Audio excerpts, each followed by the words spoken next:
Bine ai venit și mă bucur să te am aici alături de mine.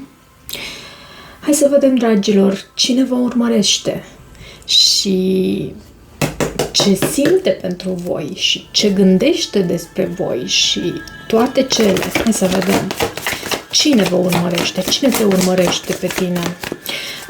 Voi încerca să folosesc și zarurile pentru divinație și rămâi aproape pentru această citire, pentru că la sfârșit le voi folosi și vom vedea din cele 3 zaruri ce are spiritul să ne transmită. Hai să vedem pentru voi, toți cei care urmăriți acest mesaj, cine vă urmărește. Un mesaj pentru energia colectivă.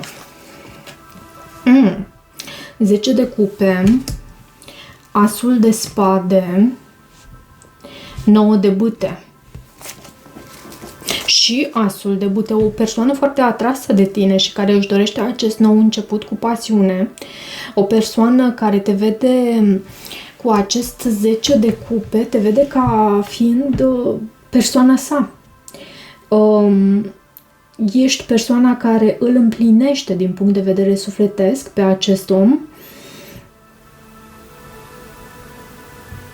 și se gândește foarte mult la tine.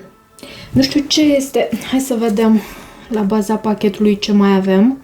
Poate fi și vorba despre o distanță aici între voi. Poate să călătoriți împreună sau e vorba despre o distanță între voi. E o persoană, poate chiar persoana cu care tu ești căsătorit, căsătorită, cu acest 10 de cupe. Și e minunat să fie lucrurile astfel. Hai să vedem de ce acest 9 de bâte în energia persoanei care te urmărește în această perioadă. De ce acest 9 de bâte în energia acestei persoane? Uite că avem acest împăratul. Împăratul și acest card a vrut de deasupra, a vrut să se arate, a făcut așa un flip. Da, vorbim despre cine te urmărește, pajul de spade. Poate fi vorba despre un berbec, un taur, un leu. Acum am fost certată, mă rog, s-a exprimat cineva în comentarii că nu am spus și zodiile și semnele zodiacale. Din ce văd până acum, în afară de pământ, văd toate elementele, dar chiar și taurul este reprezentat cu acest împărat, taurul fiind un semn de pământ. Deci poate fi orice semn zodiacal, important este energia, mesajul și dacă rezonează cu tine. Împăratul este o persoană foarte mult în control și mai văd și acest 4 de monede aici la baza pachetului. Foarte mult în control, foarte în anumite seturi de cărți de tarot, acest împărat este în armură. Aici nu este reprezentat astfel. Însă în anumite seturi de tarot el chiar este reprezentat ca fiind în armură, semnificativ pentru faptul că știe să se apere și nu doar că știe să se apere, e în gardă aproape tot timpul această persoană. Și avem și 9 de bâte, vezi tu, care semnifică cam același lucru, a fi în gardă. E o persoană care are foarte multă claritate mentală în ceea ce te privește, te iubește cu adevărat, simte că ești persoana sa și poate nu este foarte încrezător că lucrurile pot funcționa aici sau poate în trecut, între voi sau în trecutul personal al acestei persoane au existat anumite probleme probleme care l-au făcut să nu mai aibă atât de mult încredere în dragoste. Cam așa văd aici. Și da, te urmărește. Te urmărește. Și aici avem 4 de monede, regele de cupe, poate fi și un semn de apă, dar regele de cupe este regele iubirii, este acel personaj îndrăgostit, este acel... Poate să reprezinte și dragostea, în genere. Poți să ai de a face cu un pești, iarăși, sau să ai pești foarte subliniat pe harta natală. Da, această persoană a trăit anumite, sau are anumite traume, a trăit anumite experiențe care l-au făcut să trăiască în prezent cu aceste traume, răni nevindecate. În privința încrederii, cred că e o problemă aici. Foarte interesant. Ok. Și nu neapărat că tu ai fi de vină, că tu ai fi greșit cu ceva anume. Se poate să fie și așa, dar nu neapărat. Poate experiențele din trecut cu alte persoane ale acestui împărat l-au adus în acest punct în care să nu mai poată să aibă atât de multă încredere. Deci are sentimente, te iubește, dar în același timp această persoană nu se deschide întru totul, împăratul nu își exprimă și nu este ca o carte deschisă pentru persoana sa, pentru împărăteasă. Nu este ca o carte deschisă pentru împărăteasă. Împărăteasa intuiește și citește acest personaj, dar nu... Acest împărat nu exprimă ceea ce simte. Ok, hai să vedem ce simte. Ce simte, deși a ieșit 10 de cupe, prima carte pe masă. Ce simte această persoană pentru tine? Ce simte? Uite, această carte mi s-a părut 9 de monede. Ok.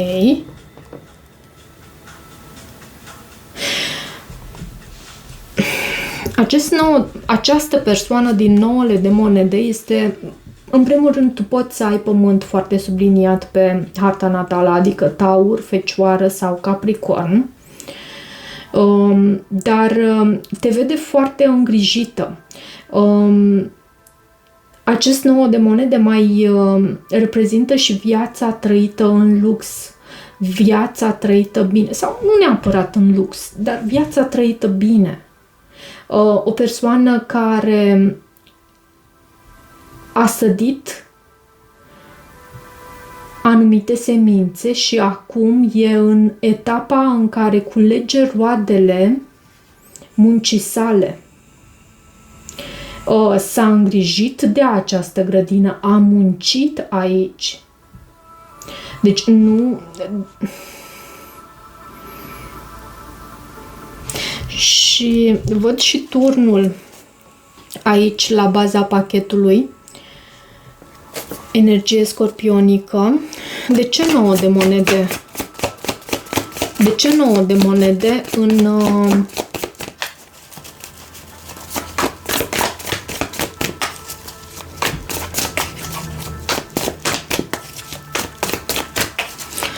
în sentimentele acestei persoane pentru tine?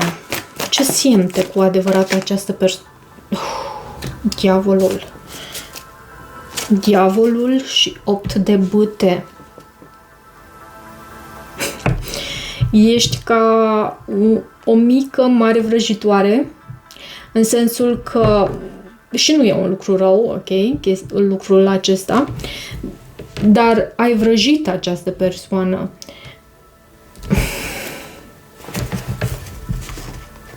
Și această persoană încearcă să rămână puternică Și da, te urmărește.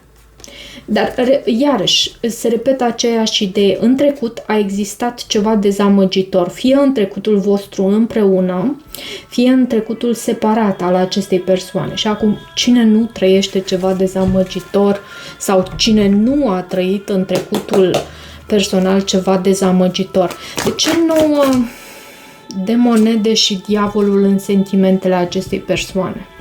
8 de monede. Această persoană vrea să repare ceva aici. Se simte foarte atrasă de tine. Te vede ca fiind o persoană îngrijită, frumoasă, muncitoare chiar și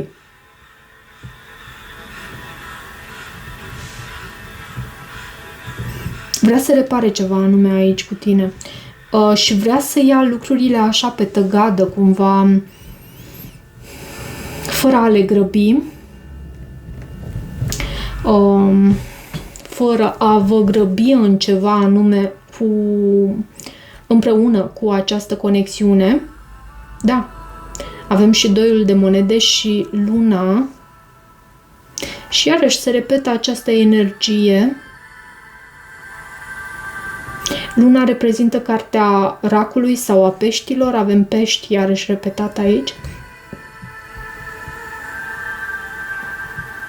Știi cum văd aici cu această carte luna? Da, luna tradițional este o carte care reprezintă decepția, secretele.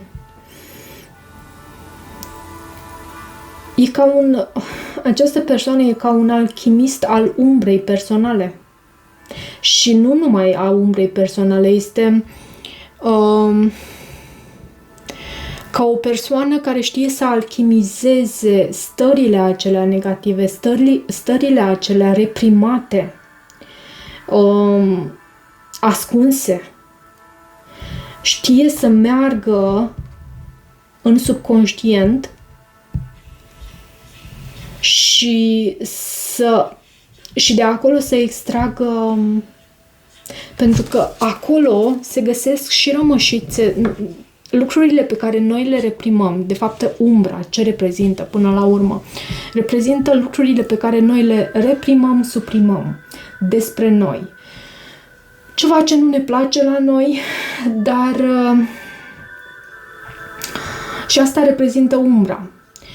Dar acolo noi suntem un întreg. Și dacă noi respingem părți din noi, nu avem cum să fim fericiți. Și atunci această persoană e ca și cum are o energie uriașă și o putere de transformare, de alchimizare, de transmutare, doar că cere timp lucrul acesta. Pentru că avem și cavalerul de monede și 2 de monede. Cere timp și efort. Și acum, în ce simte cu adevărat această persoană pentru tine? Multă atracție și mai vreau o carte pe ce este cu acest diavol. Poți să ai de-a face și cu un capricorn. Ce este cu acest diavol? 3 de cupe, lumea. Da, am simțit acest lucru și nu l-am spus, dar am simțit faptul că există anumită toxicitate. Deci nu este vorba numai despre atracție aici între tine și această persoană. Există și o anumită toxicitate. Această persoană fiind un foarte bun alchimist, vrea să pună punct la ceea ce este toxic în viața personală sau în această conexiune, să vindece acest lucru. Foarte frumos. Și soarele. Și da, această persoană vrea să repare această conexiune și e ca și cum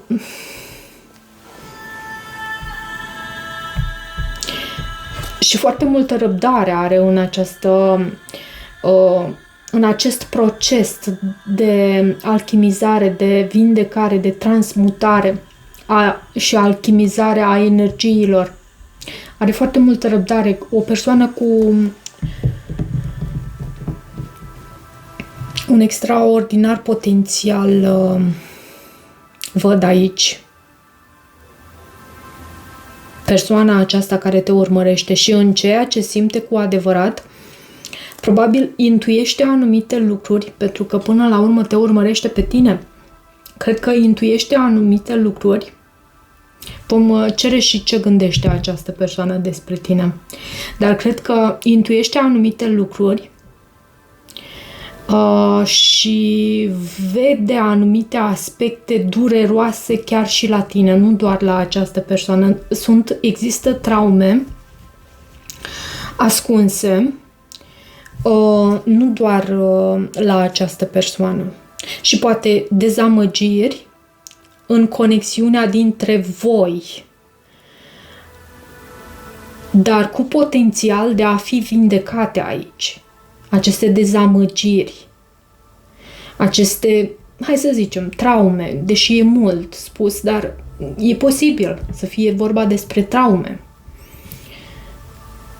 Ok. Ce gândește cu adevărat despre tine această persoană? Ce gândește cu adevărat despre tine această persoană? După care cred că am să trec la aceste oracole și vom folosi și zarurile, bineînțeles. Ce gândește cu adevărat despre tine? Uite, 5 de cupe și era undeva la baza pachetului atunci când am tot cerut clarificări. Și pajul de cupe.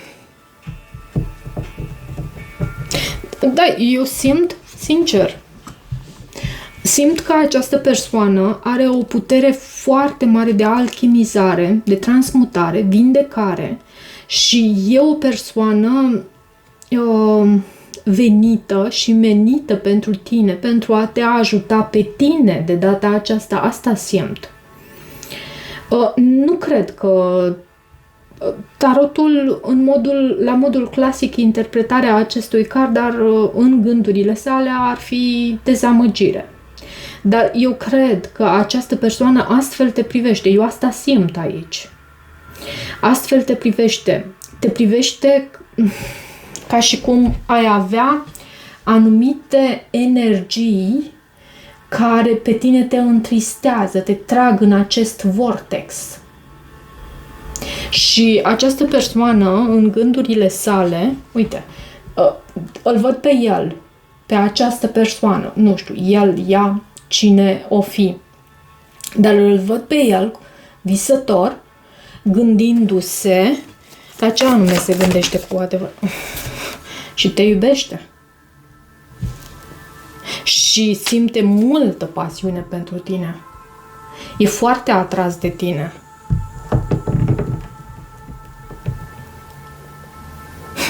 Îndrăgostiți avem aici.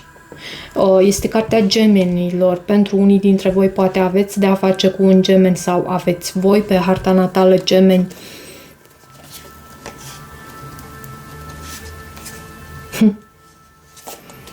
Ce gândește cu adevărat? Mai dăm o carte. Da, exact ce am spus până acum.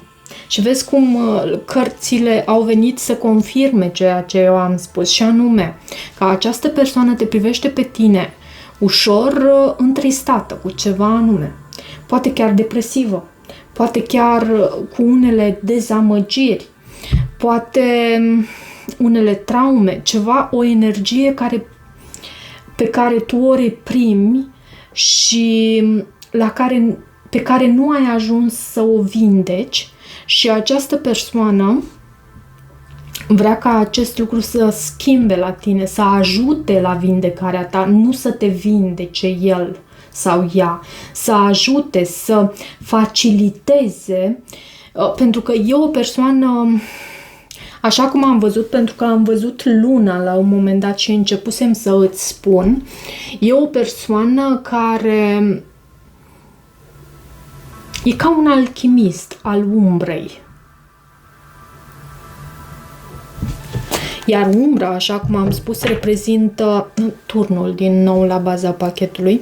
Umbra, așa cum am spus, reprezintă lucrurile acelea, situațiile acelea pe care noi le reprimăm și suprimăm.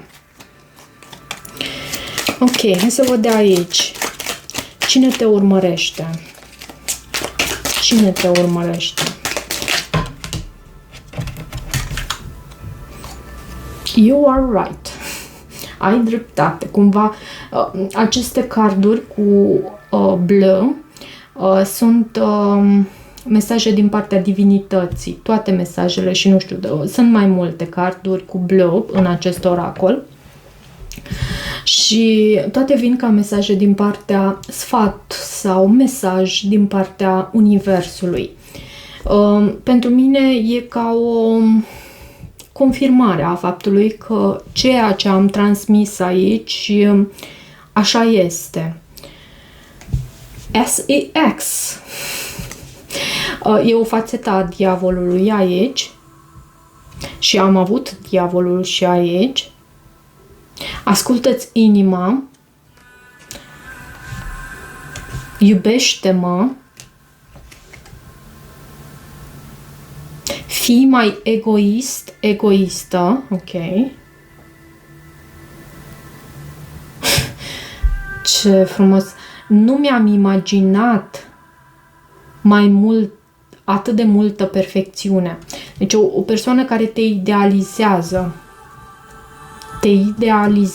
și am văzut acest 9 de monede, reprezintă energie de preîmpărăteasă. Această carte, 9 de monede. Avem și o altă fațetă a diavolului. I am addicted to you. Sunt dependent de tine. Hai să văd și un mesaj din partea acestei persoane, pentru că de aici cam asta am primit. Ce mesaj avem din partea acestei persoane pentru cei care urmăresc acest video, acest mesaj?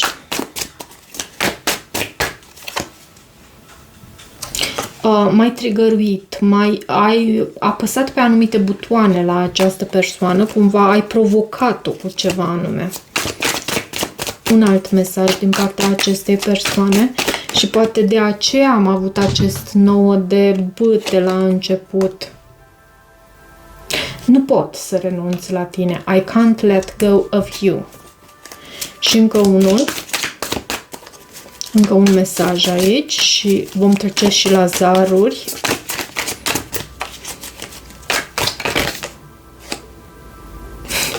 Nu pot să manageriez, scuze, iubirea ta și la baza pachetului ce avem aici. Nu pot să te fac fericită. Văd și un oarecare soi de frustrare la această persoană pentru faptul că nu poate să te facă fericită. Hai să vedem ce altceva am mai putea noi extrage aici ca mesaj. Avem luna. Luna este guvernatoarea zodiei Rac. Poate ai de a face cu un rac sau ai tu rac pe harta natală. Luna mai reprezintă și emoțiile, cum suntem noi pe interior. Luna poate reprezenta o femeie sau energia feminină. Văd casa a 5-a, a ieșit aici.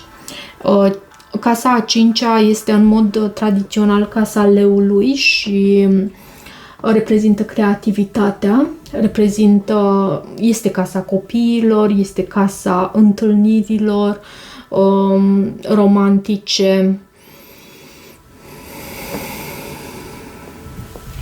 Și avem aici și Scorpionul. Din nou Scorpionul este foarte subliniat în această citire.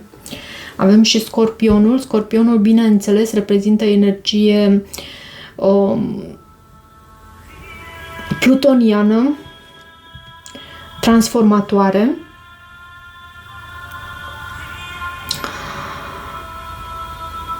Și Scorpionul este un semn de apă. Este în mod tradițional în casa a 8-a, casa transformării, casa morții și renașterii. Da, poate pentru unii dintre voi are mai mult sens ce avem aici. Deci, încă o dată avem Luna, Luna, nu este planetă, dar casa a 5-a și Scorpionul în zarul pentru semnele zodiacale. Cam atât, dragilor, pentru această citire. Dacă rezonați cu acest mesaj, nu uitați să vă abonați canalului, să mai treceți pe aici și cred că ușor, ușor voi reveni pe canal așa cum am făcut-o și eu înainte. Voi posta un picuț mai des, dar ușor, ușor. Încă nu sunt puse toate la punct. Dar e mult, mult mai bine, vă garantez, și eu mă simt un alt om și mă bucur că pot să revin aici alături de voi. Vă mulțumesc și toate bune!